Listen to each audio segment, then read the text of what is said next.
بھی کھاتے ہیں، جلا وطنیاں بھی برداشت کرتے ہیں، اٹک کے لے کے زندانوں میں بھی پھینکے جاتے ہیں جد و جہد کے لیے، کسی بھی سیاسی تحریک کے لیے۔ ہم نے دیکھا کہ سیاستدان ایک کاز کے لیے پھانسی کا پھندا بھی قبول کرتے ہیں، شہادتیں بھی قبول کرتے ہیں، گولیاں بھی کھاتے ہیں، جلا وطنیاں بھی برداشت کرتے ہیں، اٹک کے لے کے زندانوں میں بھی پھینکے جاتے ہیں اور عمر قید بھی برداشت کرتے ہیں جھوٹے مقدمات کے اندر۔ یہ پاکستان نے پہلی مرتبہ پاکستان کے 75 سال میں دیکھنے کو ملا کہ ایک ایسی جماعت جو اپنے آپ کو سیاسی جماعت کہتی ہے، جس کو ٹریٹ ایک سیاسی جماعت کے طور پہ کیا جاتا ہے،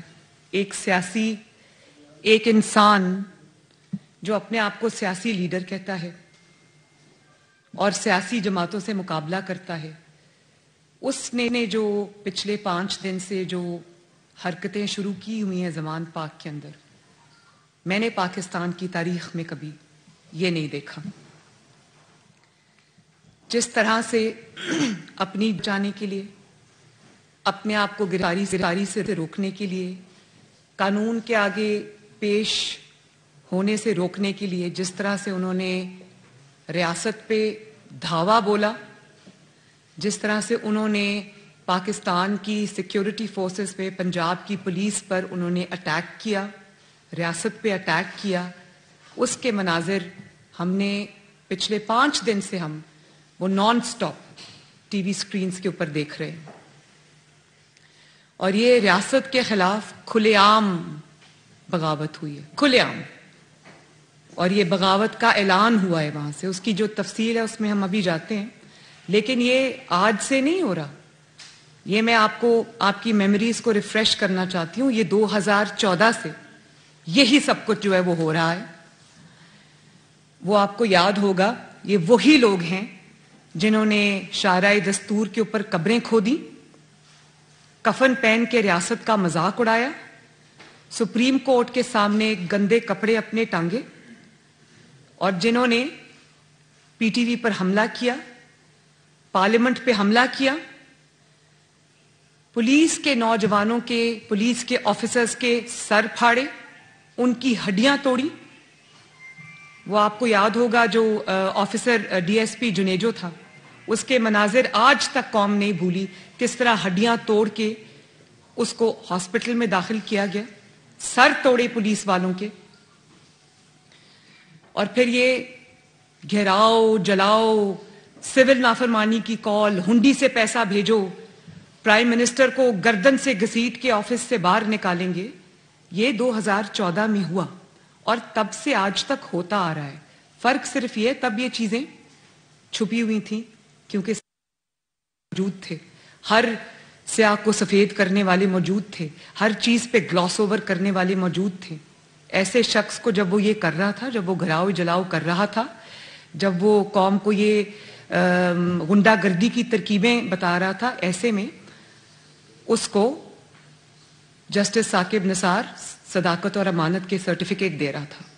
اور اس وقت پاناما بینچ جو ہے، اس میں یہ اس کے سامنے نواز شریف کے خلاف جب مقدمہ چل رہا تھا پاناما کا، اس وقت یہ بطور اشتہاری ملزم کے عدالت میں فرنٹ رو پہ ٹانگ رکھ کے بیٹھا تھا، اور جسٹس کھوسا جو پاناما بینچ کا سربراہ تھا، اس کو توفیق نہیں ہوئی کہ وہ اس کے سامنے روز آ کر اشتہاری ملزم پیش ہوتا تھا، اس کو کسی نے گرفتار نہیں کیا، بلکہ الٹا اس پاناما بینچ نے، جس کی سربراہی جسٹس کھوسا کر رہے تھے، جسٹس کھوسا نے نواز شریف کو شرمناک القابات سے نوازا۔ یہ شرمناک حرکت تھی۔ اتنی ہمت تو آپ میں تھی نہیں کہ سامنے آپ کے اشتہاری ملزم بیٹھا ہوا ہے، اس کو آپ پکڑ لیں۔ وہ آپ کے سامنے قانون کا اور آپ کا تماشا بنا رہا تھا، آپ میں ہمت نہیں تھی کیونکہ آپ اس کے ساتھ ملے ہوئے تھے۔ آپ ہی کے کہنے پر وہ درخواست عدالت میں لے کر آیا تھا پاناما میں نواز شریف کے خلاف۔ تو کیسے پکڑنا تھا؟ گٹھ جوڑ تھا، سہولت کاری تھی۔ اور اوپر سے آپ نے نواز شریف کو، شرم آپ کو نہیں آئی؟ دہشت گرد آپ کے سامنے بیٹھا تھا، اور جو نواز شریف کو آپ کیا القابات سے نواز رہے تھے؟ Sicilian mafia, don, godfather. آج میں جسٹس کھوسا سے پوچھنا چاہتی ہوں اور پاناما بینچ سے پوچھنا چاہتی ہوں، لاہور میں جو آپ مناظر آج دیکھ رہے ہیں زمان پاک میں، آج آپ کو پتا چلا ہے کہ سسیلین مافیا کیا ہوتا ہے، ڈان کیا ہوتا ہے. پورے پاکستان کی پولیس ڈان کو پکڑنے کی کوشش کر رہی ہے، عدالتیں بلا رہی ہیں، وہ شخص کسی کے ہاتھ نہیں آ رہا. اب پتا چلا ہے ڈان کیا ہوتا ہے، اب پتا چلا ہے گاڈ فادر کیا ہوتا ہے، اچھے سے پتا چل گیا ہوگا. ذرا آئیں نا قوم کو اب بتائیں کہ آج آپ کو پتا چلا ہے کہ ان ٹرمز کا یا ان القابات کا مطلب کیا ہے. مجھے یہ بتائیں، آج یہ 2014 سے جو ہو رہا ہے، یہ آج سامنے اس لیے آ رہا ہے کہ آج وہ سہولت کار زیادہ تر گھر کو جا چکے ہیں. ابھی بھی میں کہ ان کی بات جو اس کو سہولت فراہم کر رہی ہے، ہم گہری نظر رکھے بیٹھے ہیں، لیکن وہ باقیات ابھی بھی موجود ہیں. اس لیے جو اصل بیساکھیاں تھیں وہ چلی گئیں، اسی لیے آج یہ جو سامنے کھل کے آ رہے ہیں. ذرا دکھائیں گے پلیز یہ 2000، میں ذرا یاد دہانی کراتی چلوں، ذرا ویڈیو پلے کریں. بات یہ ہے کہ یہ والا جو آپ نے ابھی دیکھا ہے 2014 میں، یہ 2014 میں بھی ہو رہا تھا، لیکن اس وقت جو امپائر نے انگلی پکڑائی ہوئی تھی اور اس نے پکڑی ہوئی تھی، اس لیے سب کے باوجود اس کو صداقت اور امانت کے جھوٹے سرٹیفکیٹ دیے گئے. آج آپ دیکھیں کہ وہ بگڑا ہوا بچہ جو 2013-14 سے جو بگاڑتے آ رہے ہیں، اس کو آج وہ بگڑا ہوا بچہ ریاست پہ پوری قوت اور شدت سے حملہ آور ہے. اور ایک بات میں آپ کو اور بتا دوں، ریاست اگر کسی کو پکڑنا چاہے تو یہ 5 منٹ سے زیادہ کا کام نہیں ہوتا. ریاست کس سے آپ جیت نہیں سکتے، ریاست کے پاس پوری طاقت موجود ہے. فرق صرف یہ ہے کہ ریاست نہیں چاہتی کہ کوئی خون خرابہ ہو، کوئی پولیس کا افسر یا جوان جان سے ہاتھ دھو بیٹھے، یا کوئی بھی سیکیورٹی فورس کا جو رکن ہے یا ممبر ہے وہ زخمی ہو، یا پھر کوئی سیاسی کارکن چاہے اس کا تعلق پی ٹی آئی سے کیوں نہ ہو، اس کو کوئی نقصان پہنچنے کا اندیشہ ہو. اگر یہ کنسیڈریشنز نہ ہوں، یہ کنسرنز نہ ہوں، تو عمران کو پکڑنا 5 منٹ سے زیادہ کا کام نہیں ہے. یہ میں آپ کو بتا دوں. اور میں یہ سوال کرنا چاہتی ہوں کہ رحیم یار خان میں کچے کے علاقہ کا تو آپ سب کو پتا ہوگا، کچے کے علاقے میں جو ہو رہا ہے اور جو زمان پاک میں ہو رہا ہے، اس میں کیا فرق ہے؟ کچے میں بھی جب پولیس ڈاکوؤں کو، ڈکیتوں کو، اغوا کاروں کو پکڑنے جاتی ہے تو وہ ہتھیاروں سے لیس ہو کر پولیس کے اوپر حملہ آور ہوتے ہیں، مقابلہ کرتے ہیں، پولیس کے اوپر پوری قوت سے وہ اٹیک کرتے ہیں، ان کو پیچھے دھکیلتے ہیں. زمان پاک میں کیا ہو رہا ہے؟ زمان پاک میں بھی یہی ہو رہا ہے جو کچے میں ہو رہا ہے. تو یہ کوئی مناظر آپ نے ٹی وی پہ دیکھیں، آپ کچے کے مناظر دیکھ لیں، زمان پاک کے مناظر دیکھ لیں، ایک ہی مناظر ہے. وہاں پر بھی ایک شخص بنکر میں چھپا بیٹھا ہے، وہاں پر بھی ایک شخص حفاظتی تحویل میں چھپا بیٹھا ہے، اور وہاں سے اپنے ورکرز کے ذریعے، دہشت گردوں کے ذریعے، کل عدم تنظیموں کے اراکین کے ذریعے وہ پوری قوت سے ریاست کے سیکیورٹی فورسز کے اوپر حملہ آور ہے. کیا فرق ہے کچے کے ڈاکوؤں میں اور عمران خان میں؟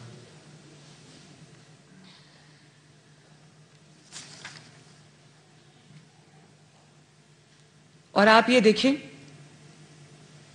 کہ یہ وہی شخص ہے جو آج فزیکلی ریاست کے اوپر حملہ آور ہے، لیکن ریاست کے اوپر حملہ آور یہ اب سے نہیں ہے.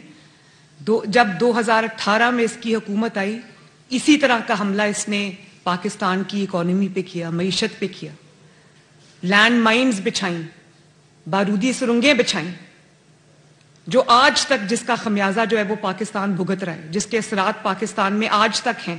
پاکستان ابھی اس سے نجات نہیں حاصل کر سکا.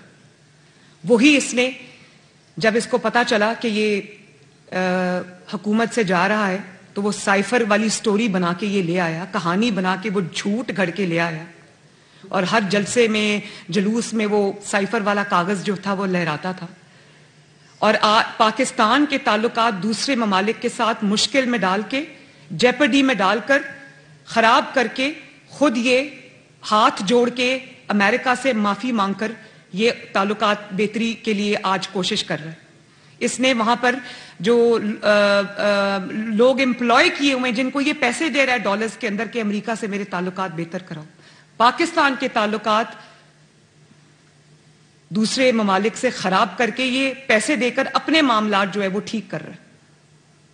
اور آپ آج دیکھیں زلمے خلیل زاد کا سٹیٹمنٹ آیا ہے اس کے حق میں۔ زلمے خلیل زاد صاحب کو میں پوچھنا چاہتی ہوں کہ اس کے دور میں جو بدترین تشدد، بدترین انتقام، بدترین وکٹمائزیشن تمام اپوزیشن پہ ہو رہا تھا، اس وقت زلمے خلیل زاد صاحب چپ کیوں بیٹھے تھے؟ اور آج ان کو یہ حق کس نے دیا ہے کہ وہ پاکستان کے اندرونی معاملات میں بولیں؟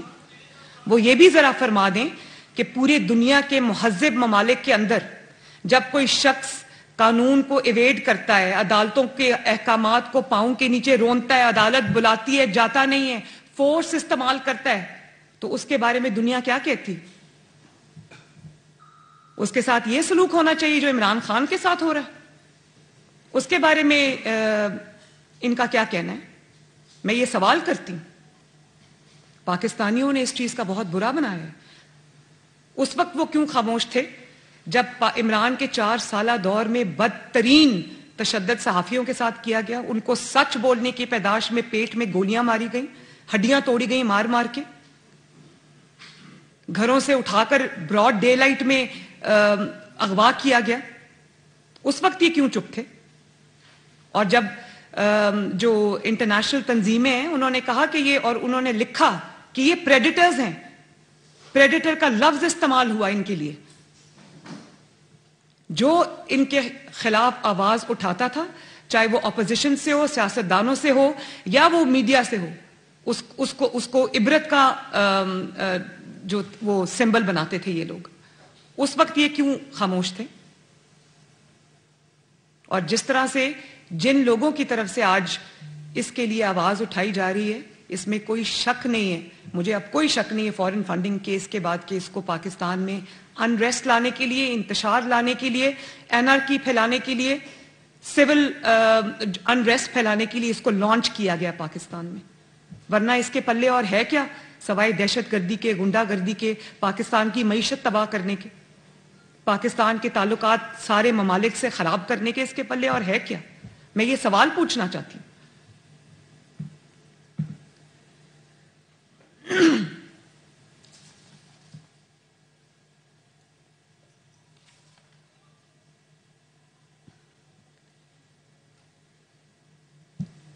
اور پھر آپ یہ دیکھیں کہ 3 دن سے انٹرنیشنل میڈیا پہ انٹرویوز دے رہا ہے، جھوٹ بول رہا ہے، پاکستان کا چہرہ داغدار کر کے بتا رہا ہے، جھوٹ بولا، اور چند ایک اینکرز نے اس کے جھوٹ پکڑے بھی۔ ان کو جھوٹ بول رہا ہے کہ میری تو 18 تاریخ تک میرے پاس بیل تھی، اس کے پاس کوئی 18 تاریخ تک بیل نہیں تھی۔ اگر 18 تاریخ تک بیل تھی تو جب کورٹ نے پولیس بھیجی پکڑنے کے لیے تو کیوں نہیں جا کے کہا، بیل کا کاغذ دکھایا کہ دیکھو میرے پاس یہ بیل ہے؟ اس وقت ہاتھ سے لکھی ہوئی انڈر ٹیکنگ کیوں دے رہا ہے؟ جب بیل تھی تو انڈر ٹیکنگ کی کیا ضرورت ہے؟ وہ تو بیل کا کاغذ ہی کافی ہے۔ ان کو یہ جھوٹ بول کے بتا رہا ہے کہ میرے پاس بیل ہے 18 تاریخ تک، پوری دنیا کے سامنے جھوٹ بول رہا ہے۔ پاکستانی قوم سے تو جھوٹ بولنے کی اس کی روایت پرانی ہے۔ انٹرنیشنل میڈیا پہ ایک شخص امپیونٹی کے ساتھ، بے شرمی کے ساتھ، ڈٹائی کے ساتھ جھوٹ بول رہا ہے، اور وہ انٹرنیشنل میڈیا پہ اس کو پتا ہے کہ وہ چیک ہو جائے گی، اس کے پاس بیل نہیں ہے 18 تاریخ تک، اور پھر کہتا ہے یہ مجھے گرفتار کر کے بلوچستان بھیجنا چاہتے ہیں، اس لیے مجھے گرفتار کرنا چاہتے ہیں۔ بھائی تمہیں گرفتار کر کے بلوچستان نہیں بھیجنا چاہتے، تمہیں گرفتار کر کے عدالت میں پیش کرنا چاہتے ہیں۔ عدالت کیا کرے جب اس کے حکم پہ عمل درآمد کے لیے پولیس اس کو پکڑتی ہے، اور کیونکہ عدالت میں پیش نہیں ہوتا۔ ہر کسی کو کہتا تھا کہ بھئی اگر چوری کی ہے تو تلاشی کیوں نہیں دیتے؟ آپ یہ دیکھو کہ پہلے اس نے ڈیفر کرنے کے عدالتوں کے کہ مجھے پیش نہ ہونا پڑے کیونکہ کیس سارے سچے ہیں، کوئی ایک کیس بھی جھوٹا نہیں ہے، بڑا منہ کھول کے آرام سے کہہ دیتا ہے میرے پہ 100 کیسز پورے بن گئے تو ایک کیس بچاؤ تو تم پہ جھوٹا بنا ہے۔ میں بار بار یہ بات کہتی ہوں، ٹری اینڈ وائٹ والا کیس جھوٹا ہے، فارن فنڈنگ والا کیس جھوٹا ہے۔ فارن فنڈنگ والا کیس اگر جھوٹا ہے تو 7 سال کیوں سانپ بن کے اس کیس پہ بیٹھے رہے؟ اس کو کھلنے نہیں دیا اور ڈیلینگ ٹیکٹکس یوز کیے. ٹیرین وائٹ والا کیس اگر جھوٹا ہے تو جاؤ عدالت میں کہہ دو وہ میری بیٹی نہیں. توشہ خانہ والا کیس اگر جھوٹا ہے تو جاؤ کہہ دو میں نے چوری نہیں کی. کس نے روکا ہے؟ میں تو اپنی مثال دوں گی. میرے پر جب جھوٹا الزام لگا تو میں تو 100 سے زیادہ پیشیوں میں شریک ہوئی اور جھوٹا الزام لگا, جھوٹی سزا ملی, لیکن قانون کا تماشا نہیں بنایا. قانون کے آگے پیش ہوئے. فیصلہ پسند تھا, ناپسند تھا, منصفانہ تھا, غیر منصفانہ تھا, اس چیز سے قطع نظر پاکستان کے قانون کو پاؤں کی جوتی کے نیچے نہیں روندا. ایک ایگزامپل سیٹ کی کہ اگر سچے ہو تو ایک دن آئے گا جب آپ انشاءاللہ تعالیٰ بری ہو کے سامنے آؤ گے. تو یہ کس کو بے وقوف بنا رہا ہے؟ بلوچستان بھیجنا چاہتے ہیں بھائی, بلوچستان نہیں بھیجنا چاہتے, عدالت بھیجنا چاہتے ہیں. اور اگر تم خود عدالت جاؤ تو تمہیں کیوں کوئی گرفتار کرے؟ تم اتنا قانون سے بھاگ رہے ہو کہ تمہیں عدالت لے کے جانے پر تمہیں گرفتار کرنا پڑتا ہے. اور میں آج بھی یہ کہتی ہوں کہ ابھی اس کو گرفتار نہ کیا جائے, اس کے مقدمے چلائے جائیں, اس کے مقدموں میں اس کو پیش کیا جائے. یہ ایک انڈر ٹیکنگ لکھ کر دے تمام کیسز میں جو اس کے خلاف چل رہے ہیں کہ میں ہر پیشی پر جب عدالت بلائے گی میں پیش ہوں گا. تو میں کہوں گی اس کو ابھی گرفتار نہ کریں. جب اس کے مقدمات کا فیصلہ ہو جائے تو اس کو گرفتار کریں, کیونکہ وہ سامنے فیصلہ دیوار پہ لکھا ہوا ہے, اسی لیے پیش نہیں ہوتا. اور پیش ہونا نہ پیش ہونا ایک الگ بات ہے. اب وہ کس طرح سے حملہ آور ہے.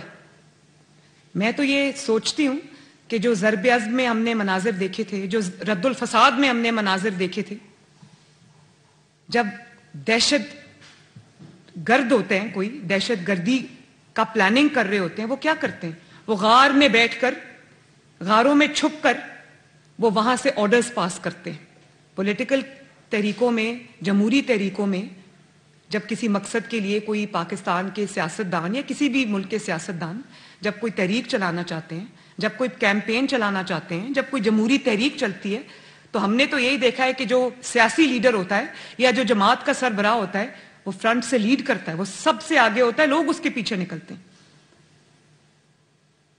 یہ ہم نے تو یہی دیکھا ہے. یہ ہم نے پہلی مرتبہ دیکھا ہے. یہ تو ہم نے سیاسی دہشت گرد جماعتوں کے ساتھ دیکھا ہے کہ وہ غاروں سے بیٹھ کے آرڈر دیتے ہیں. وہی ہو رہا ہے زمان پاک میں. زمان پاک کے بنکر سے بیٹھ کر بیانات دیے جا رہے ہیں. زمان پاک, ضمانت پاک کی میرے منہ پہ اب آ جاتا ہے کیونکہ ہے تو وہ ضمانت پاک کی. زمان پاک کے بنکر سے بیٹھ کر لوگوں کو کہا جا رہا ہے پیٹرول بامز پھینکو. کہاں سے آیا وہ پیٹرول؟ کہاں سے آئے وہ پیٹرول بامز؟ کہاں سے آیا وہ جو ٹیکنالوجی ہے جس کے تھرو آپ نے جو پیٹرول بامز ہیں وہ بنائے؟ سیاسی جماعتوں کے ہاتھوں میں کبھی آپ نے پیٹرول بامز دیکھے؟ ڈنڈے بردار لوگوں کی فورس ہے. اور آپ یہ دیکھیں کہ کتنی بڑی اس نے غلط حرکت کی ہے کہ پہلے جب لانگ مارچ تھا, اے پی سے سیکیورٹی فورسز کو لے کر آیا, وہاں پر تب اس کی خیبر پختونخوا میں حکومت تھی, وہاں سے سیکیورٹی فورسز کو لے کے آیا, وہاں سے جتھے لے کر آیا اور اسلام آباد پولیس پر حملہ آور ہوا. ان کے مقابل ان کو لا کے کھڑا کر دیا. آج کیا کر رہا ہے؟ آج بھی یہی کر رہا ہے. آج گلگت بلتستان میں حکومت ہے, یہ حکومتیں بناتا ہے اسی لیے کہ ان کے ریسورسز کو استعمال کرے. آج گلگت بلتستان کے اندر حکومت ہے, وہاں سے پولیس لے کر آ کر اس کو پنجاب پولیس کے مقابلے میں کھڑا کر دی. تو یہ ایک صوبے کو دوسرے صوبے سے لڑانے کی گھناؤنی سازش اگر کسی اور, اللہ نہ کرے, کسی اور سیاستدان نے, کسی اور سیاسی لیڈر نے, کسی اور جماعت کے سربراہ نے کی ہوتی تو کیا ریاست اس طرح بیٹھ کے تماشا دیکھتی جس طرح آج ریاست بیٹھ کے تماشا دیکھ رہی؟ یہ سوال بنتا ہے یا نہیں بنتا؟ اور پھر آپ نے کل عدم تنظیموں کے لوگوں کو زمان پاک میں رہائش پذیر کیا ہوا ہے, ان کو رکھا ہوا ہے کہ اگر ریاست پہ حملے کی ضرورت پڑے تو وہ ٹرین دہشت گرد وہاں پر رکھے ہوئے. اور کل ان کی کوئی ٹاؤٹ ہے جو جرنلسٹ ہے, وہ ٹویٹ ڈیلیٹ کر دی, لیکن اس نے کہا کہ لے آؤ ہیلی کاپٹر, ہمارے پاس ہیلی کاپٹر کے ساتھ نمٹنے کا بھی پورا پلان ہے. تو ہیلی کاپٹر سے نمٹنے کے لیے آپ کے پاس کیا ہوتا ہے؟ وہ کہاں سے آئے یہ سب ان کے پاس؟ اور آج وہ ابرار الحق صاحب کا میں اسٹیٹمنٹ دیکھ رہی تھی, وہ کہتے ہیں کہ ہمارے لوگ خود کش حملہ آور بن گئے. حیرت ہے. دہشت گرد تنظیموں کو دیکھا ہوا تھا کہ وہ لوگوں کو ٹرین کیا کرتی تھیں کہ ہتھیار ایسے چلاتے ہیں, پیٹرول بام ایسے پھینکتے ہیں, خودکش حملہ آور جیکٹس پہناتی تھی, ان کی برین واشنگ کرتے تھے, ان کو لانچ کرتے تھے. بھئی اپنے بچے تمہارے لندن میں محفوظ مقامات پہ بیٹھے ہیں, گل چھرے اڑا رہے ہیں. ابھی وہ ویڈیو دیکھی, تینوں بچے اس کے کوئی جگہ جا رہے ہیں اور عیش و عشرت کی زندگی گزار رہے ہیں, اور پاکستانی بچوں کو تم پیٹرول بامز ہاتھ میں دے کر ان کو کہتے ہو کہ ریاست کے اوپر حملہ کرو, پولیس کے جوانوں پہ حملہ کرو, پولیس کے افسران پہ حملہ کرو. شرم نہیں آتی تمہیں یہ حرکت کرتے ہوئے؟ اور پھر آپ نے وہ آڈیو سنی جس میں یاسمین راشد صاحبہ یہ کہہ رہی ہیں کہ میں ٹکٹ نہیں دوں گی. آج کل ہم ٹکٹس کے لیے انٹرویوز کریں, سیاسی جماعتیں جب ٹکٹس کے لیے انٹرویوز کرتی ہیں تو کیا پوچھتی ہیں؟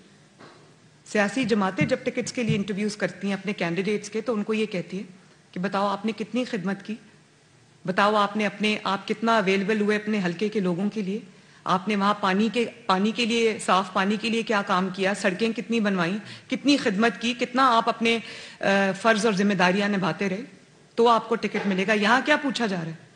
یہاں یہ کہہ رہے ہیں کہ جتھے جو لائے گا اور ریاست سے لڑائی کرے گا اس کو ٹکٹ ملے گی, جو جتنے پیٹرول بامز چلائے گا اس کو ٹکٹ ملے گی, جو جتنی ڈنڈا بردار فورس لے کر آئے گا اس کو ٹکٹ ملے گی, جو جتنا بڑا دہشت گرد ہوگا اس کو ٹکٹ ملے گی. میں نے تو پاکستان کی تاریخ میں کم از کم یہ نہیں دیکھا. ذرا ویڈیو چلائیں پلیز. سن لیا آپ نے, وہ کہہ رہے ہیں کہ ہمیں ایسے نوجوان ملیں جو خودکش حملے کے لیے تیار ہیں. تو اب اس میں کسی کو کوئی شک و شبے کی گنجائش رہ گئی ہے کہ یہ ایک سیاسی جماعت نہیں بلکہ ایک عسکری جماعت ہے جو ایک نیفیریس ایجنڈا لے کر, پاکستان کی تباہی کا ایجنڈا لے کر, پاکستان کے اندر خانہ جنگی کا ایجنڈا لے کر فورن قوتوں کے ایما پر یہ لانچ ہوئے ہیں کہ نہیں چلنے دینا ملک کو, کچھ بھی ہو جائے نہیں چلنے دینا. اب زمان پاک کے ارد گرد جو ہو رہا ہے, کیا وہاں کے رہائشیوں کو تکلیف نہیں ہو رہی؟ پولیس وہاں پر سڑکیں جب بلاک ہوتی ہیں, جب اس قسم کے لوگ ہوتے ہیں, جب اس قسم کی وہاں پر ایکٹیویٹیز ہوتی ہیں, تو کتنا عوام کو وہاں پر تنگی کا سامنا کرنا پڑتا ہے, لوگ کتنے ڈسٹربنس ہوتی ہے وہاں پر, لوگ بچے اسکول نہیں جا سکتے, اور ریاست جو ہے وہ بے بس ہو کے تماشا دیکھ رہی. ایک شخص نے پورے قانون کو, آئین کو, پورے اس کو اپنے پاؤں کی جوتی کے نیچے رکھا ہوا ہے, اور اس کو آپ یہ دیکھ لیں آج بھی اس کو جو وارنٹس ہے وہ سسپینڈ ہو گئے. بھئی ضرور کرے سسپینڈ, آپ نے کرنے ہیں تو, لیکن میں کیا پوچھتی ہوں, کیا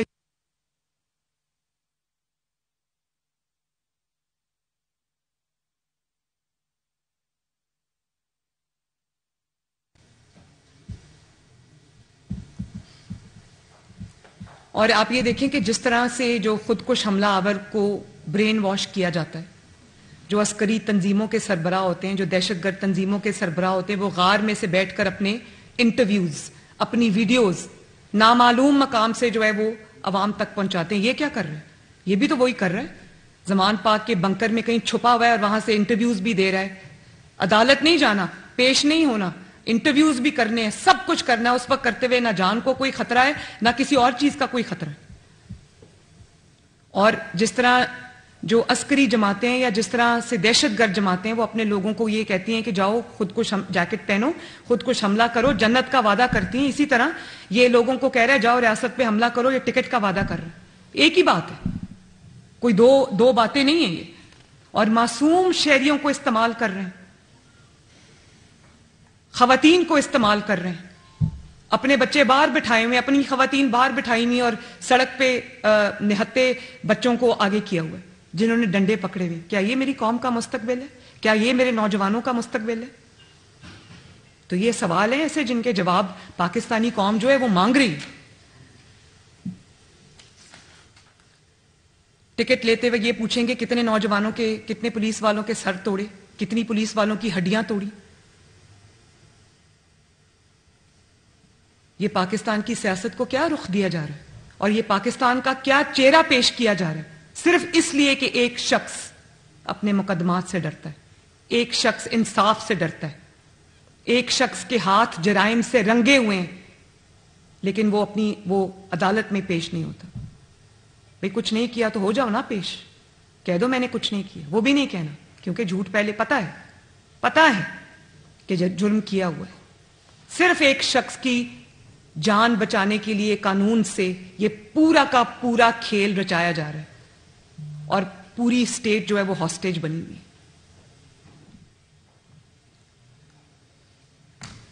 تو میں آج یہ جو سوالات قوم کے سامنے رکھے ہیں, یہ ہر ذی شعور پاکستانی کے سوالات ہیں جن کا جواب جو ہے وہ قوم مانگ رہی ہے. شکریہ. میں سب کو دیں گے. ابراہیم لکی صاحب. کمپرومائزڈ ہے, پولیٹیشین کمپرومائزڈ ہیں, تو اس سب میں جمہوریت کیسے پھلے گی؟ اگر 2018 کا اگر ری پلے ہو جاتا ہے, اگر if and but کی بات ہے, تو جمہوریت ہماری کیسے پھلے گی؟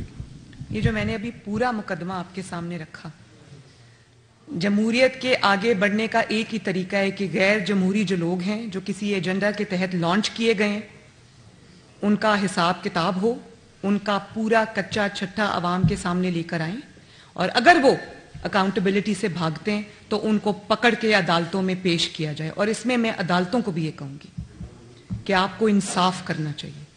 جب آپ کے جو احکامات ہیں ان کو ہوا میں اڑایا جاتا ہے, جب ان کا تماشا بنایا جاتا ہے, جب آپ کے احکامات کو نہیں مانتے, اور پاکستان کا ایک آدمی جو اپنے آپ کو پولیٹیکل لیڈر کہتا ہے, وہ اگر آپ کے احکامات کا مذاق بناتا ہے, تماشا بناتا ہے, ان کو جوتی کے نیچے رونتا ہے, ان کے بارے میں جھوٹ بولتا ہے سرے عام, آپ اگر چپ کر کے تماشا دیکھیں گے,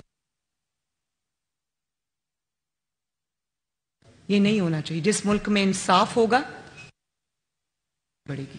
جی یہ بتائیے گا کہ میڈم یہ بتائیے گا کہ دو ایشوز بڑے اہم چل رہے ہیں اس وقت ملک کے. ایک تو چل رہی ہے مہنگائی, لوگوں کو بہت زیادہ مشکلات کا سامنا ہے, آپ کی وفاقی حکومت ہے. دوسرا ایٹمی پروگرام کی بات ہو رہی ہے اور ایٹمی میزائل سسٹم کی بات ہو رہی ہے. کہا یہ جا رہا ہے کہ آئی ایم ایف یہ کہہ رہا ہے کہ اس کو ریورس کیا جائے یا اسٹیپ بیک کیا جائے اس معاملات کے حوالے سے.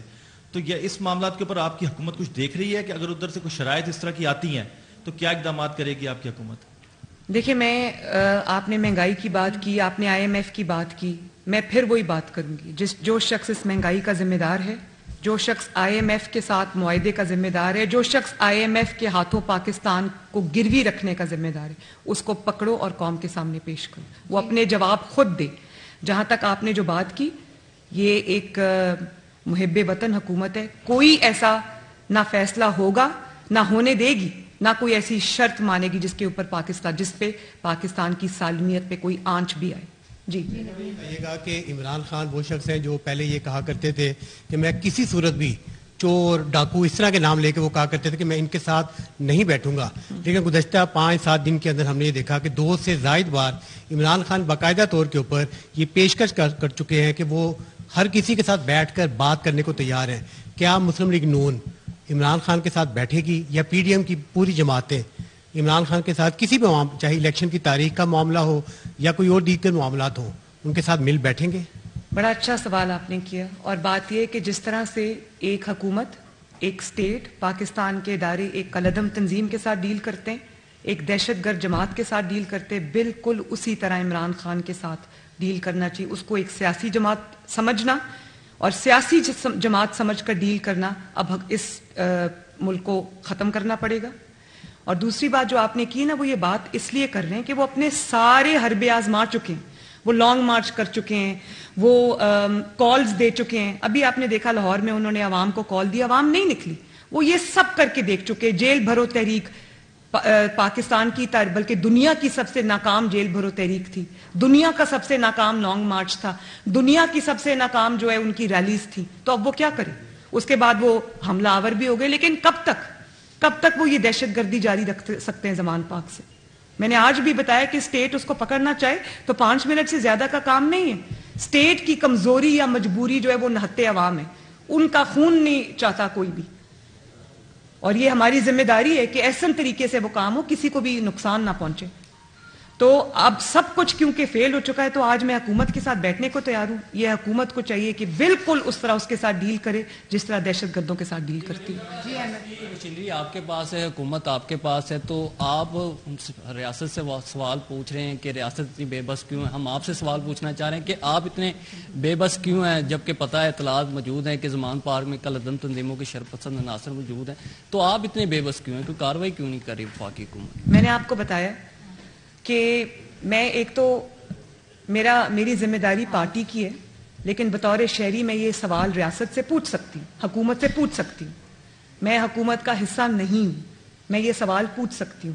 however مجھے اس بات کا علم ہے کہ حکومت کی جو کمزوری ہے وہ کمزوری نہیں ہے, وہ اس کی کنسرن ہے جو اس کے عوام کے لیے, کہ وہاں پر کسی کی بھی جان نہ جائے, کوئی وہاں پر کیجولٹی نہ ہو, کوئی ایسی سچویشن نہ ہوئے جہاں پر کسی کو کوئی نقصان پہنچنے کا اندیشہ ہو. ورنہ 5 منٹ سے زیادہ کا کام نہیں ہے, میں سمجھتی ہوں اس بات کو. جی مریم صاحبہ یہ بتائیے گا کہ آپ نے ابھی مطالبہ پچھلے دنوں کیا ہے کہ جنرل فیض کا کورٹ مارشل کیا جائے.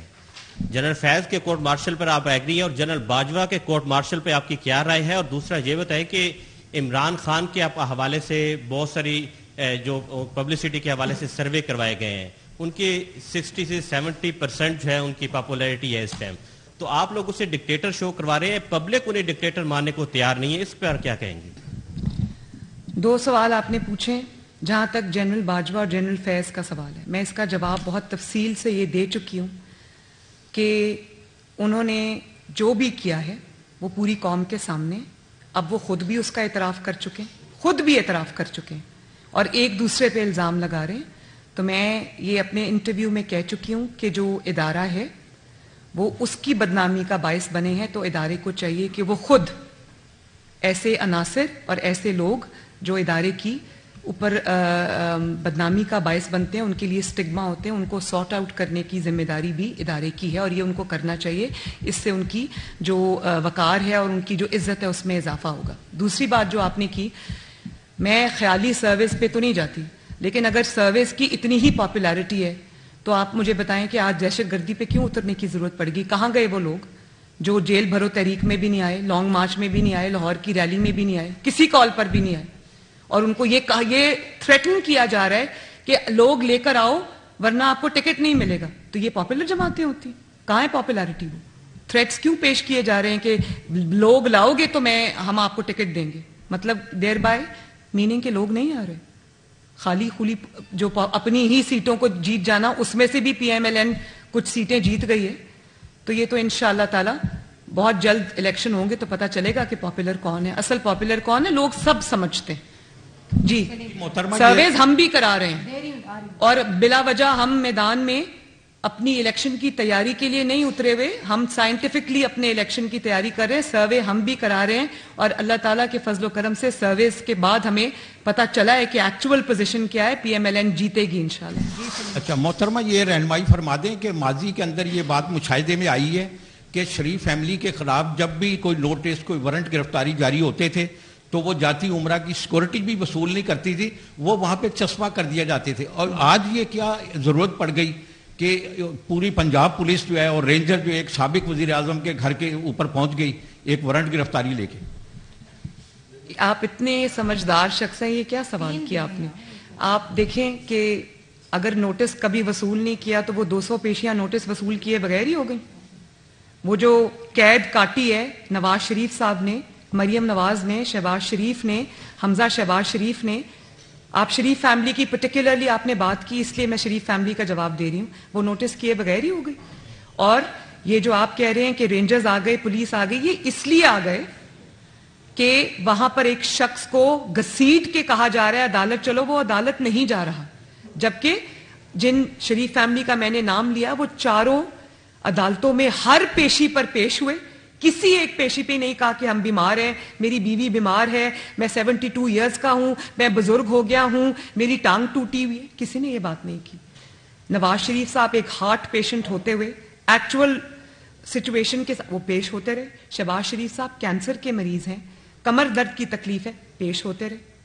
اور پھر صرف پیش نہیں ہوئے, گرفتاری بھی دی, جیلیں کاٹی انتقام کی. تو یہ تو دونوں کا کمپیریزن ہی نہیں بنتا بھائی. جی آپ نے جب میاں نواز شریف صاحب کی حکومت کا خاتمہ کیا گیا تو بڑا اگریسو جاندار پولیٹیکل بیانیہ آپ نے کریٹ کیا، ووٹ کو عزت دو کے حوالے سے کمپین چلائی، آپ نے پذیرائی بہت ملی پبلک میں آپ کے اس بیانیے کو. اس کے بعد انہی لوگوں کے خلاف جن کے خلاف آپ نے یہ بیانیہ ترتیب دیا تھا، انہی کے خلاف شروع کر دی بیان بازی عمران خان صاحب نے. میری مراد جنرل باجوہ اور جنرل فیض سے ہے، اور آپ پیچھے ہٹ گئے اس سے. اب آپ کی ساری گفتگو سے لگتا ہے کہ آپ کا جو نیکسٹ بیانیہ ہے وہ صرف عمران خان کو کاؤنٹر کرنے کے لیے ہے، اس کو ایکسپوز کرنے کے لیے ہے، اور سارے کا سارا اسی کے خلاف ہے. کیا یہ درست ہے؟ کل کلا عمران خان کو سزا ہو گئی، وہ انجام کو پہنچ گئے، تو پھر آپ کا بیانیہ کیا ہوگا نیکسٹ؟ دیکھیں، بیانیہ کس کو کہتے ہیں؟ میں نے یہ بات بارہا کہی ہے، میں دوبارہ دہرا دیتی ہوں. بیانیہ اس کو نہیں کہتے کہ جب کوئی اقتدار میں ہو، جب کوئی اپنی پوری قوت میں ہو، طاقت میں ہو، تو آپ اس کے پاؤں کو پکڑیں، اور جب وہ چلا جائے اپنے ٹینیور پورا کر کے تو تب آپ اس کا گریبان پکڑیں. نواز شریف صاحب نے جب جنرل باجوہ کا اور جنرل فیض کا نام لیا تھا، اس وقت وہ ایک سٹنگ آرمی چیف تھا اور دوسرا سٹنگ DGI تھا، اور وہ جو PDM کا پہلا جلسہ تھا گجرانوالہ کا، انہوں نے تب اس کا نام لیا. آج بھی I am not mincing my words.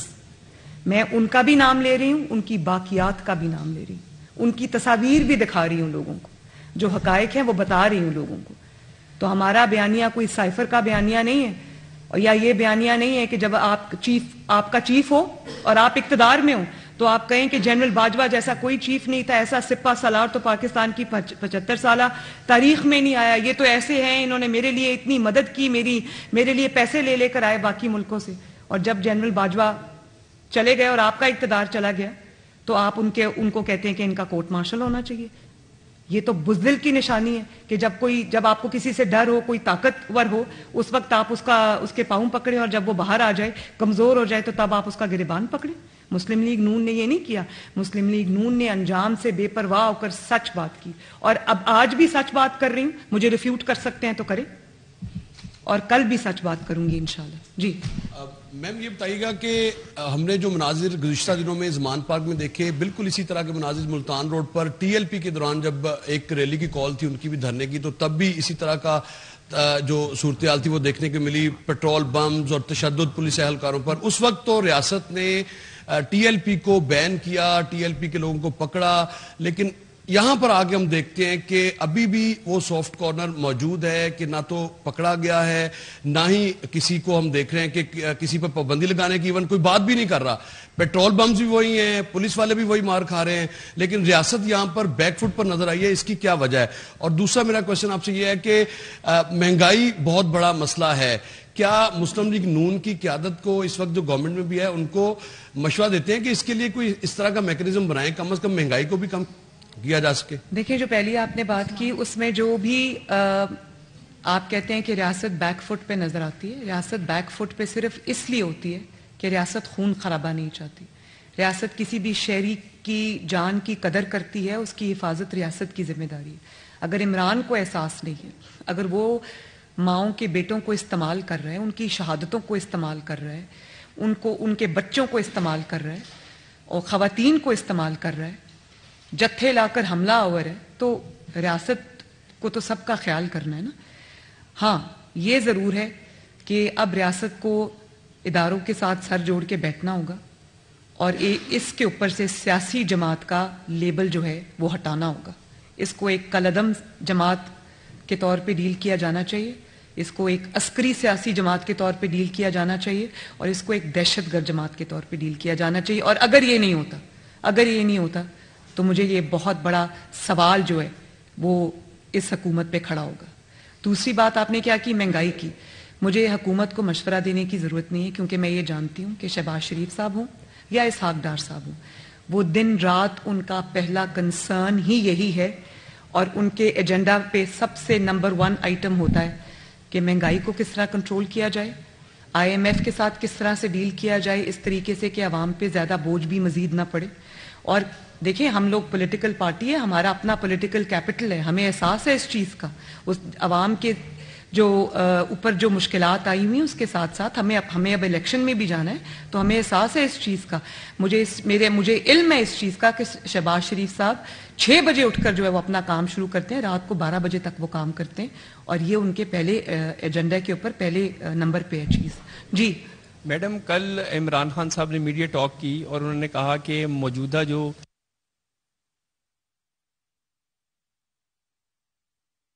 کے پیچھے وہ ہیں کہ جو اطلاعات. ایک سیکنڈ عمر, پہلے اس کا میں جواب دے, عثمان سوری, اس کا میں جواب دے دوں. یہ ایک بڑا اچھا کویسچن ہے. کیا ان کو چیف آف آرمی سٹاف نے کہا تھا کہ عدالت میں پیش نہ ہو؟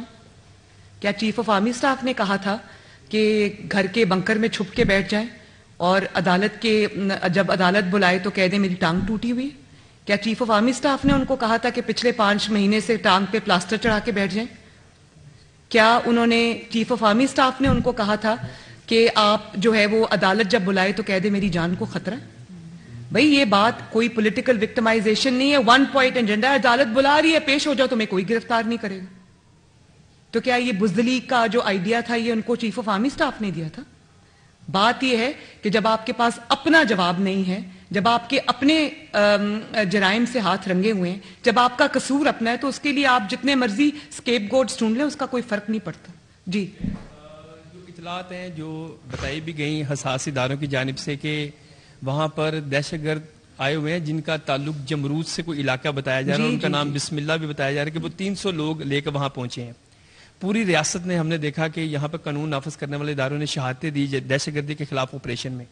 کیا ریاست کو اپنا ایکشن خود نہیں لینا چاہیے کہ ہماری فورسز اتنی اسٹرانگ ہیں کہ ان کو پتا کہ کس طرح آپریشن کرنا ہے؟ اس میں ویکنس نظر آئی ہے. بے شک وہ آپریشن, عثمان یہ بات ٹھیک ہے, یہ بالکل ٹھیک ہے کہ وہاں دہشت گرد چھپے ہوئے ہیں. میں نے تو تصاویر بھی دیکھی ان دہشت گردوں کی جو زمان پاک میں اس وقت پناہ لیے ہوئے ہیں.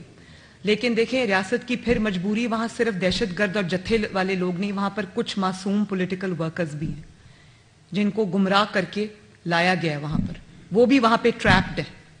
تو ان کی حفاظت کی ذمہ داری ہماری, اور ہم نہیں چاہتے کہ چاہے وہ پولیٹیکل پارٹی کا کارکن, پی ٹی آئی کا کارکن ہو, اس کو کوئی گزند پہنچے.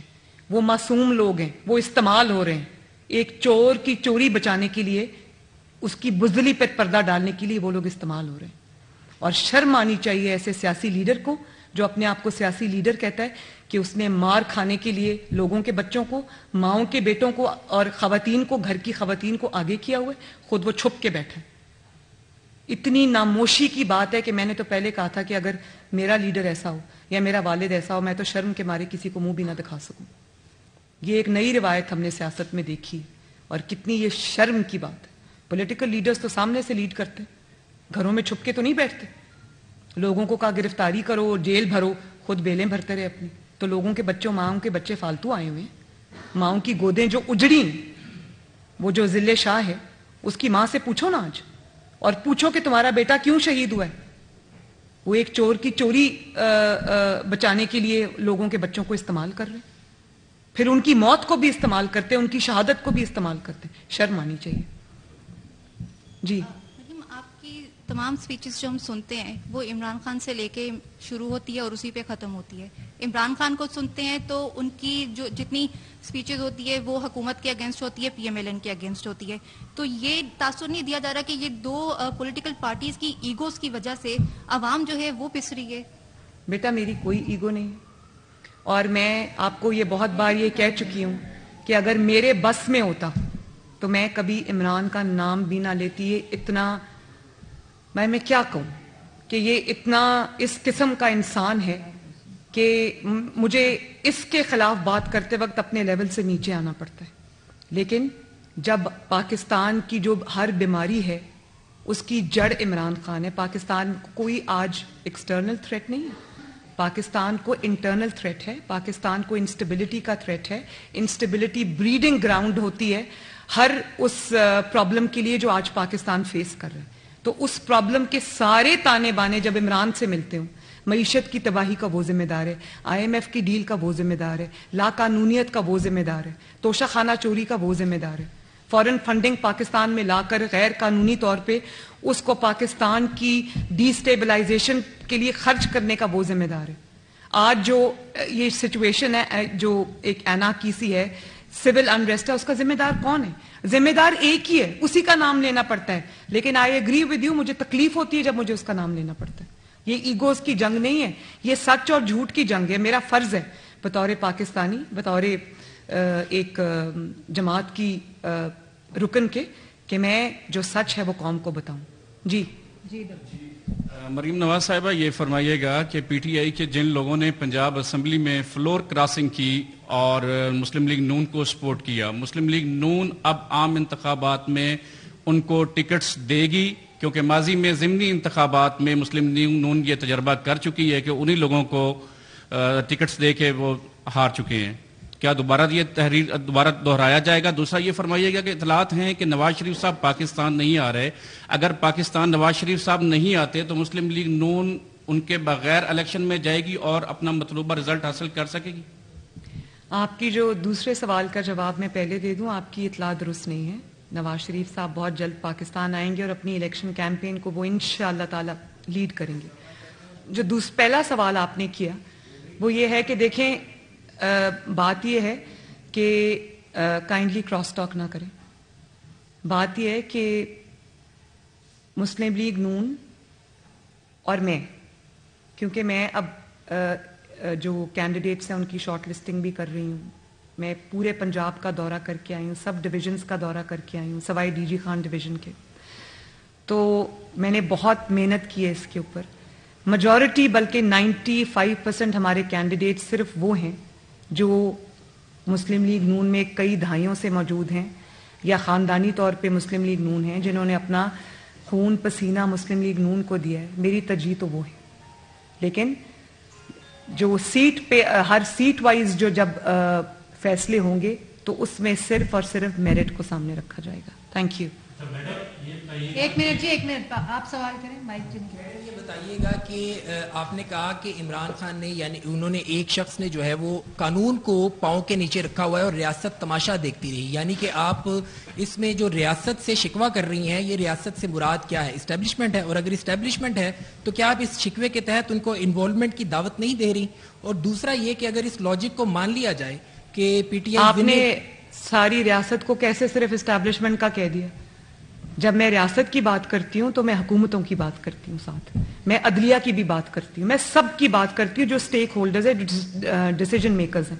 اس میں ہماری گورنمنٹ جو ہے وہ سب سے بڑی سٹیک ہولڈر ہے.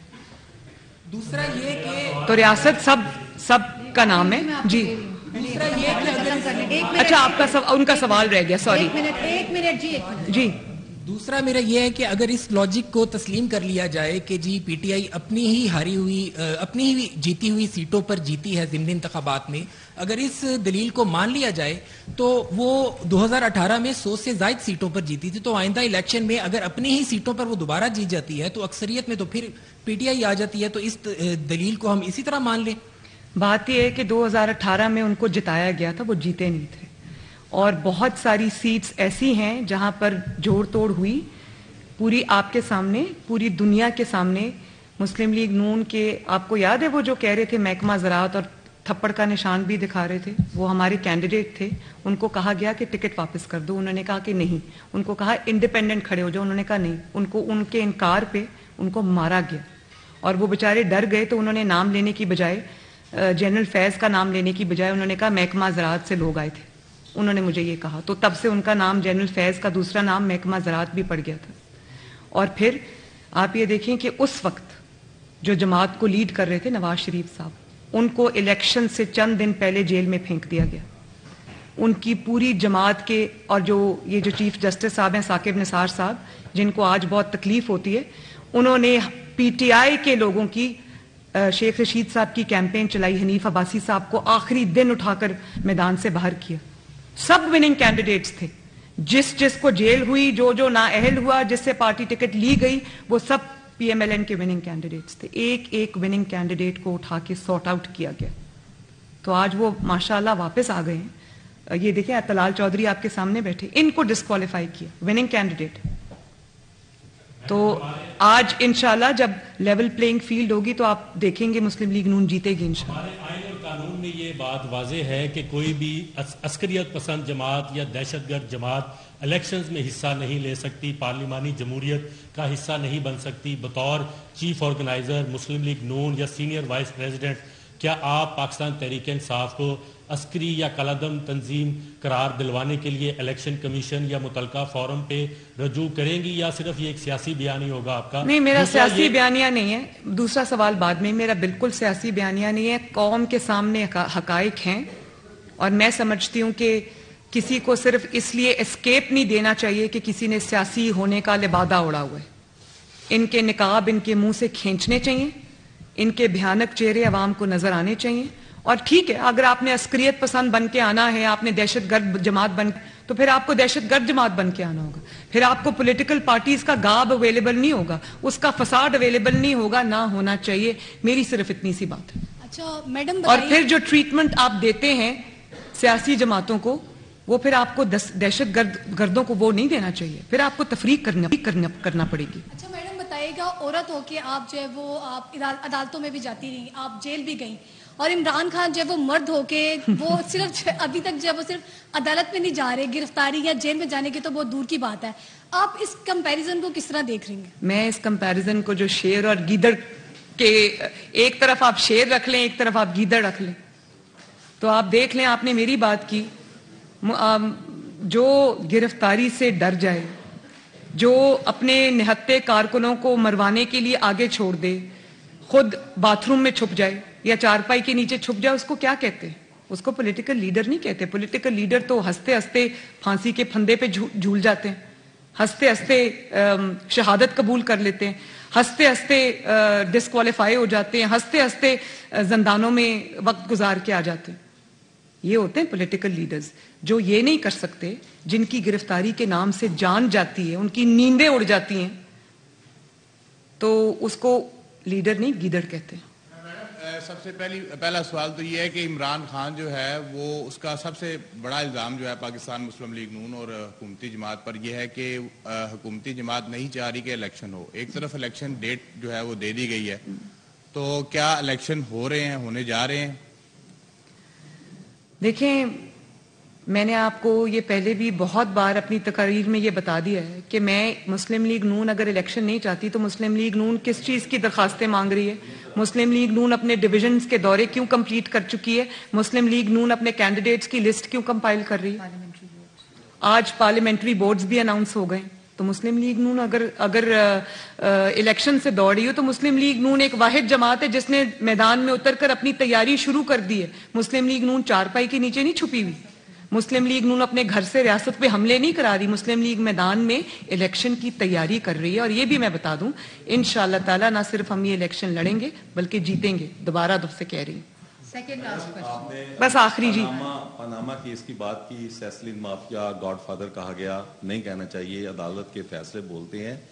جب ججز اعلیٰ عدلیہ میں سلیکشن من پسند لگائے جائیں گے تو ایسا ہی ہوگا. اب آپ کی حکومت ہے، کیا آپ اعلیٰ عدلیہ کے ججز کی میرٹ پر تعیناتی کے لیے کوئی قانون سازی یا جوڈیشل ریفارمز لانے کی بات کریں گی؟ نمبر ایک. نمبر دو، 1 منٹ پہلے اس کا جواب سنیں. بالکل کروں گی. یہ جو بینچ فکسنگ ہے یہ بند ہونی چاہیے، اور یہ کسی فرد واحد کے فیصلے نہیں ہونے چاہیے کہ ایک شخص جو اپنا فیصلہ بارہا ایک پٹیشنر کے خلاف دے چکا ہے، بار ایک دفعہ اپنا مائنڈ دے چکا ہے، ایک دفعہ اپنا ذاتی اناد بتا چکا ہے. آپ ہر بینچ میں جب انہی ججز کو شامل کریں گے تو اس کو اور کیا کہتے ہیں؟ بالکل ٹھیک ہے. دوسرا میرا سوال یہ ہے کہ پاکستان پہلا ایٹمی اسلامی ملک ہے اور آج وہ بھیک مانگ رہا ہے، اور آج جو حالات ملک کے ہیں وہ آپ کے سامنے ہیں. آپ 75 سالوں میں آج یہ ملک میں جو اس حالت پہ پہنچا ہوا ہے، آپ اس کا ذمہ دار کس کو ٹھہراتے ہیں؟ بڑا تکلیف دہ سوال آپ نے کیا. پاکستان جس طرح سے ترقی کر رہا تھا، آگے بڑھ رہا تھا، وہ کچھ لوگوں کو تکلیف ہو گئی اس کی. 2017 تک، آپ 2013 سے 2017 کا پاکستان دیکھ لیں، کس طرح دنیا سے انویسٹمنٹ آ رہی تھی. پہلی دفعہ پاکستان میں سی پیک جیسا منصوبہ جس میں انویسٹمنٹ کے ڈھیر لگ گئے پاکستان میں. 2% گروتھ سے 6% پروجیکٹڈ 7% گروتھ پہ پاکستان پہنچ گیا. IMF کا پہلی بار جو معاہدہ تھا اس کو نہ صرف پورا کیا بلکہ اس معاہدے کے رہتے ہوئے 4 سال نہ ڈالر کو بڑھنے دیا, نہ چینی کی قیمت بڑھنے دی, نہ آٹے کی قیمت بڑھنے دی, نہ بجلی کی قیمت بڑھنے دی, نہ تیل کی قیمت بڑھنے دی, نہ سبزیوں کی قیمت بڑھنے دی, نہ گوشت کی قیمت بڑھنے دی. 4 سال سٹیٹک رہی قیمتیں. تو کس کو تکلیف ہوئی اور کیوں ہوئی؟ اور وہ ایکسپیریمنٹ سے پاکستان کو کیا ملا؟ وہ عمران کو لانے کے لیے نہیں کیا گیا تھا, وہ اس لیے کیا گیا تھا کہ وہ جن مقاصد کے لیے عمران کو لانا چاہتے تھے وہ مقاصد نواز شریف پورے کرنے والا نہیں تھا. وہ جانتے تھے کہ نواز شریف ایکسٹینشن نہیں دے گا, نواز شریف یہ سازشوں میں شامل نہیں ہوگا, نواز شریف ملک کی بات کرے گا, پاکستان کی بات کرے گا, عوام کی بات کرے گا. اس لیے ان کو وہ بندہ چاہیے تھا جو چپ چاپ کر کے احکامات کو مانتا رہے. چاہے وہ اب 4 سال کے بعد آپ خود ہی دیکھیں, انہوں نے سب سے زیادہ اس کو گند کا ٹوکرا سمجھ کے سر سے اتار کے پھینک دیا اور توبہ توبہ کرتے ہوئے بھاگ گئے. لیکن کیا پاکستان کا یہ جو نقصان ہوا ہے پچھلے 4 سال میں یہ کبھی پورا ہو سکے گا؟ ذمہ داروں کو جواب دینا ہوگا. آج جنہوں نے اس کو صداقت اور امانت کا سرٹیفکیٹ دیا انہوں نے بھی واپس لے لیا. وہ اتنے شرمندہ ہو گئے کہ انہوں نے بھی واپس لے لیا. اتنی دھجیاں اس شخص نے اس سرٹیفکیٹ کی اڑائیں اور دینے والے کی بھی اڑی. جی مریم صاحبہ یہ بتا دیجئے گا 30 اپریل کو پنجاب اور 28 مئی کو کے پی کا الیکشن ہے. 1 ماہ وہاں زیادہ ہو چکا ہے. دوسری طرف انتخابات ہوتے ہوئے یوں نظر نہیں آتی ہیں. الیکشن پروسیس کا تمام جماعتیں حصہ بھی بن رہی ہیں, آپ کا بھی پارلیمانی بورڈ بن چکا ہے. اس صورتحال کے اندر جب سیکیورٹی فراہم کرنے کے حوالے سے کہہ رہے ہیں کہ سیکیورٹی فراہم نہیں کی جا سکتی, وسائل اتنے نہیں ہیں الیکشن ہونے کے لیے, تو کیا آپ کو تاریخ پر الیکشن نظر آتے ہیں؟ اور دوسرا سوال یہ ہے, پہلے اس سوال کا جواب سن لیں. بات یہ ہے کہ وسائل اگر ہوں بھی پاکستان کی حکومت کے پاس, تو پاکستان کی حکومت کے وسائل اس لیے نہیں ہے کہ ایک شخص ہر سیٹ سے کھڑا ہو جائے. پاکستان کی حکومت کے ایک سیٹ کے اوپر پیسہ خرچ ہوتا ہے, ٹیکس پیئر کا پیسہ ہے, بچوں کا کھیل نہیں ہے. پھر وہ ان سے الیکشن جیت جائے, پھر ان سے استعفیٰ دے دے, پھر اسمبلی توڑ دے, اور اس کے بعد بار بار کیا یہی تماشا ہوتا رہے گا؟ بھئی ایک ہاتھ بندر ہے, اس کے ہاتھ میں ماچس ہے, وہ پورے جنگل میں آگ لگانے پہ تلا ہوا ہے, تو اس کے کہنے پہ تو ریاست نہیں چل سکتی نا. پھر یہ بھی دیکھنا پڑے گا کہ آج بھی انتخابات ہوں, مہینے بعد ہوں, 30 اپریل کو, اللہ کے فضل و کرم سے ہم تیار ہیں, اپنی تیاری پوری کر رہے ہیں. لیکن کیا یہ پریسیڈنٹ سیٹ ہوگا کہ ایک ذہنی طور پر کمزور انسان, جو ذہنی طور پر سٹیبل نہیں ہے, جو ذہنی طور پہ ایک معذور انسان ہے, ادویات کے زیر اثر ہے, اس شخص کے کہنے پر آج پنجاب کی اسمبلی کا الیکشن بھی ہو جائے گا, کے پی کے کی اسمبلی کا الیکشن بھی ہو جائے گا, اس کے 6 مہینے بعد یا 4 مہینے بعد نیشنل اسمبلی کے الیکشنز ہوں گے, تو کیا ہر 5 سال بعد یہی ہوا کرے گا کہ پہلے پنجاب اسمبلی کا ہوگا الیکشن, اس کے مہینے بعد کے پی کے اسمبلی کا الیکشن ہوگا, اس کے بعد جو ہے وہ قومی اسمبلی کے الیکشن ہوں گے؟ یہ کوئی تماشا ہے؟ یہ 22 کروڑ عوام کا جیتا جاگتا ملک ہے. یہاں پہ ایک منشیات زدہ شخص کے فیصلوں پر فیصلے نہیں کیے جا سکتے. اچھا یہ بتا دیں, ڈیجیٹل سینسز اس وقت جاری ہیں, اگر 2 اسمبلیوں میں انتخابات ہوتے ہیں اور 2 اسمبلیوں میں بعد میں اور وفاق میں ہوتے ہیں, تو کیا ہم تفریق نہیں کریں گے؟ کیا ہم اس مردم شماری پر اور بعد میں ہونے والے الیکشن کو آپس میں کنفلکٹ کر دیں گے؟ دیکھیں, یہ آپ نے بڑا ٹیکنیکل سوال کیا, میرے پاس بھی یہ میرا کنسرن بھی ہے. یہ نہیں ہو سکتا کہ کچھ کے پچھلے سینسس پہ ہوں, کچھ کے اگلے سینسس پہ ہوں, یا موجودہ سینسس پہ ہوں. یہی جو ٹیکنیکل چیزیں ہیں وہ ان کا فیصلہ کرنا پڑے گا, اور یہ میرا خیال ہے کہ جو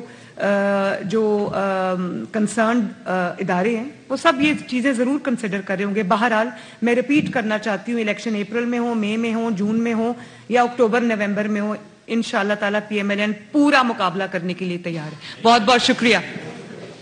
chief organiser Maryam Nawaz news conference کر رہی تھیں اور ان کا کہنا تھا کہ جن مقاصد کے لیے عمران خان کو لانا چاہتے تھے وہ مقاصد نواز شریف پورے نہیں کر سکتا تھا. انہیں وہ بندہ چاہیے تھا جو چپ چاپ بات مانتا. نون لیگ اگر الیکشن نہیں چاہتی تو کسی چیز کی درخواستیں مانگ رہی ہے. اگر ہم الیکشن نہیں چاہتے تو الیکشن مہم کیوں چلا رہے ہیں؟ نون لیگ واحد جماعت ہے جس نے الیکشن کی تیاری شروع کر دی. انشاءاللہ ہم الیکشن لڑیں گے بھی اور جیتیں گے بھی.